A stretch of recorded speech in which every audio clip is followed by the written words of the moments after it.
Hello everybody, this is Scott from the Northwest Geology Guy.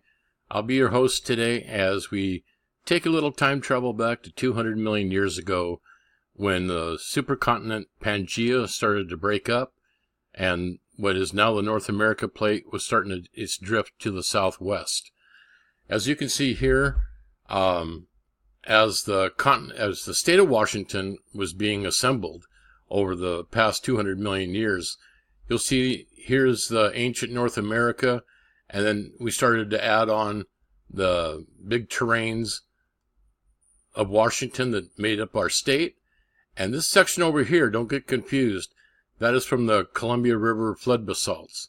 So that's why this area here says covered, because now it's all covered with up to 3 miles of basalt lava. And that's for another video. But tonight we're going to do this and hopefully you guys won't get lost. It won't be too technical, so you guys that don't have very much geology under your belt will still be able to figure this out. So let's take a little journey and see what we can come up with. Okay, this is the second stage of how the state was put together. We have the 4 different arcs here that where magma crept up through the accreted terrains, and with especially like here in the Cascades, it created a mountain range with andesite lava flowing to each side of the volcano. But up here, more in Canada, we have the 2 megaplates here. This was the first one. That was the second one. Chalice is the third, and the Cascade is the fourth. It all came down here one at a time, going back to 180 million years ago, up to about the last 37 million years ago. So that kind of gives you an idea where we have the volcanic activity up in British Columbia and down here in Washington State. Okay, guys, here's a little slide over here showing the different terrains. And all here on the key, if you look and match up the colors here down here, will give you an explanation of what it was, when it was accreted. And this is something new I'm doing tonight. That's why I'm stammering through this a little bit. I'm starting to use a PowerPoint to make it a little easier to put the slides together in one place instead of having 500 tabs opened up. So hopefully it'll get better as we go along. But as you notice here, this whole Puget Sound area here, that was created. This used to be one big piece, but during the last ice age, we had up to 4,000 feet of ice come down through here, and it stopped at about Olympia, and it left this big channel that filled up with seawater after the ice sheet had retreated and melted. But this gives you a pretty good indication of all the different terrains that made up the state of Washington and the Northwest. Okay, now here on this slide, you can see the progression that's being accreted on. You can see this here is just showing the state itself, but this is about where the West Coast was right here 200 million years ago, right at the Washington-Idaho border, somewhere pretty close to Spokane, Washington. That used to be beachfront property 200 million years ago. Okay, on this slide here, it shows more exotic terrain being added, and we're getting close now to Puget Sound here. We still have the bottom southern half and the west coast to be added. But let's go to the next slide. And this slide here shows more being added on. And a lot of these too are accreted from the subduction zone, where we had at least 3 or 4 different subducting plates from 180 million years ago till today. But this is probably either the Kula plate or the Farallon plate. And as it starts to subduct, the continent is like, say, like a cheese grater.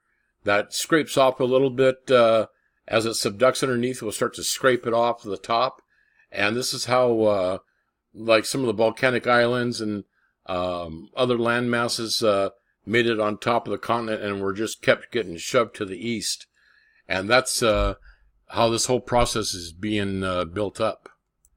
And this slide shows a great example of how the incoming subducting plate gets scraped off and accreted onto Washington State, more of the continent.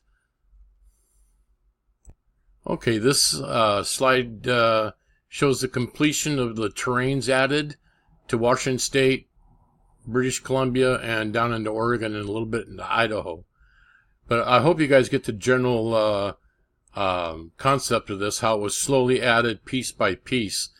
And you wonder, how does it get added over here? Well, when all this was added here, that was the West Coast and the subduction area.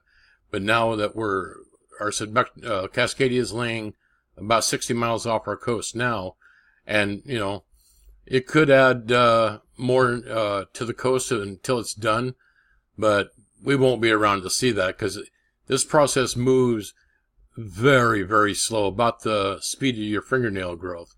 So I hope you guys got a good idea of how our area here in the Northwest, the greater Northwest, was created.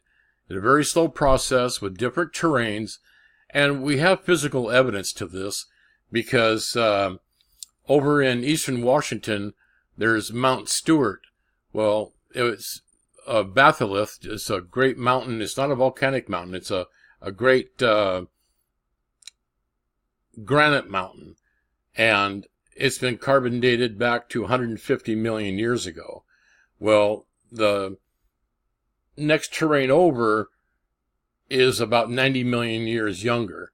So how do you get something older in front of something new? So this has been, a lot of field work has been done over here, especially eastern Washington, where guys spend years and years and years out in the field on foot, getting samples, testing things, and drawing maps as they go along. It's very time consuming, but real rewarding when you can figure out a puzzle that nobody else has ever been able to do. But like I said, if you guys ever have a subject that you would like me to report on, feel free. I've done at least one so far for one of my subs. But since I haven't got a lot of requests, I'll open it up to anywhere on the planet. Anywhere you guys want to know, because I know all my listeners aren't just from the Northwest. So if you live, say, in the UK or Europe, Australia, I don't care where you live. If you have a request, just put it down in the comment section, and I'll be able to respond back to you and let you know I'll be working on it. And for you folks that see this video a long time after I post it, don't be afraid to comment. I always keep an eye on all my comments on my videos and respond back to them. I do see every single one of them, so I don't ignore you like a lot of YouTubers, and I will respond. I know I've commented on a lot of other people's videos that never respond back to anybody's comments. This comment is more like a community. It's not just, these are my videos and your comments. So don't worry. And don't forget to subscribe and like, comment freely. Just keep it civil, no cursing, and share it with your friends. Thank you very much, and you all have a nice holiday season. Thank you.